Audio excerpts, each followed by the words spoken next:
Okay, we're here with true freshman Jimmie Gilbert. Jimmie, did you expect to play this season? As a true freshman, no, I didn't. Not at first. Not when I first got here, no.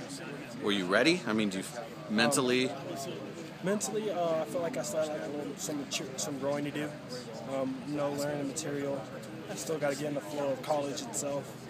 But the coaches and the students, other players really helped me a lot into kind of like that little step-up stage from high school to college. What's your current weight? 220 pounds. What? Between 220 and 215. What weight would you like to be at? Depends on when. By my senior year, I want to be about 245, 250. What about by your sophomore year? Sophomore year, I can get about 230. And you played mainly outside linebacker in high school, right? You played defensive end as well? My first 2 years of varsity football, I was a defensive end. My sophomore year, I was a hands-down end. My junior year, I was a stand-up end. My senior year, they moved me to outside linebacker. Seems like you get in on passing downs. I mean, do you feel like your strength is rushing the passer? At this moment, yes, sir. I really don't have the body size for the really help the run game much. So I gotta try to help the team where I can. Is Coach Jeffcoat helping you along with, run defense? Yes, sir. Really, his main thing is technique. Technique will stop the run. That's what he always says. And then he says that just the will and want to get to the quarterback will help stop the pass. So, I mean, he was one of the best all-time pass rushers in the NFL. So, I mean, that's good advice from somebody who's already been there before. And talk about that a little bit. I mean, when you were recruited, it was by Canavis McGee, and then who also played in the NFL. But now you're actually being coached by, one of the best defensive linemen in NFL history. I'm sure you weren't expecting that, but what's it been like? I mean, it's really hard to explain because if you're not here, you really don't really know. He treats us like men, and so there's no babying going around. If you do something wrong, he'll tell you. But if you do something right, he'll tell you good job too. And so he's strict, but at the same time, we all can still have a good time when we're all together.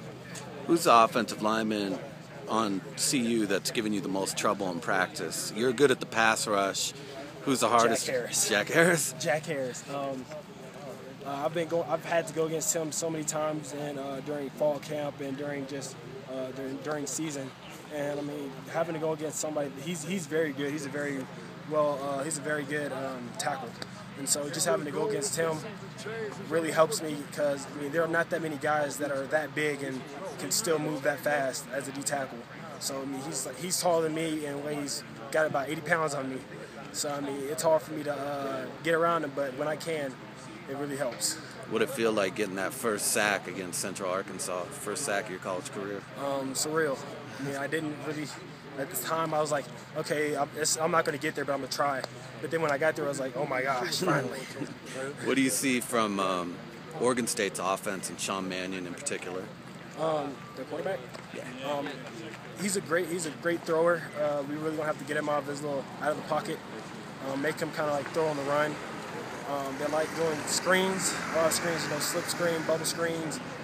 A lot of they get into formations where this is draw. But they're a very well-rounded offense. They run and pass, so we have to stop the run so we can stop the pass too.